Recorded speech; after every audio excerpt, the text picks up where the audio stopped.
24 വയസ്സേ ഉള്ളൂ. ആ മെച്യൂരിറ്റി ഓഫ് മൈൻഡ് ഇല്ലാത്തത് കൊണ്ടാണ് യഥാർത്ഥത്തിൽ ഇവൻ്റെ ഇതിൽ പെട്ടുപോയിട്ട് ഇതിനെ അങ്ങ് കോർണർ ചെയ്തു എന്ന് പറഞ്ഞാൽ ഇതിന് രക്ഷപ്പെടാൻ ഒരു മാർഗ്ഗമില്ല രീതിയിലായി.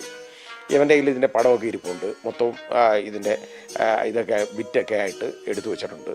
അത് കാണിച്ച ഒരു ഭീഷണിയുടെ സ്വരമായി അവസാനം. നിവർത്തിയില്ല, അതിന് വേറെ ഇതിന് അവനെ വേണ്ട, അങ്ങനെ പോയി അബദ്ധം പറ്റിപ്പോയതാണ്. ഈ കുട്ടി കസ്റ്റഡിയിലുണ്ടായിരുന്നപ്പോൾ ഈ ലൈസോൾ എടുത്ത് കുടിച്ചിട്ട് ആശുപത്രിയിലായി. അത് ആത്മഹത്യക്ക് ശ്രമിച്ചാണ്. ലൈസോൾ കുടിച്ച് ആശുപത്രിയിലായി.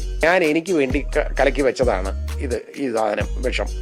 അപ്പോൾ ഏവൻ ചോദിച്ചു, അന്നേരം ഇനി അവൻ ഇതിനെ ഉപദ്രവിച്ചു കഴിഞ്ഞാൽ, അതാ പറഞ്ഞു, ഇനി എന്നെ അവൻ ഉപദ്രവിക്കുകയാണെന്നുണ്ടെങ്കിൽ ഞാനിത് കുടിച്ച് ആത്മഹത്യ ചെയ്യും.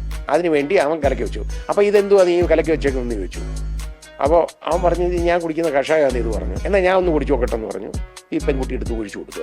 യഥാർത്ഥത്തിൽ ഒരു ജീവപര്യന്തം തടവിൽ നിൽക്കേണ്ട ഒരു കേസ്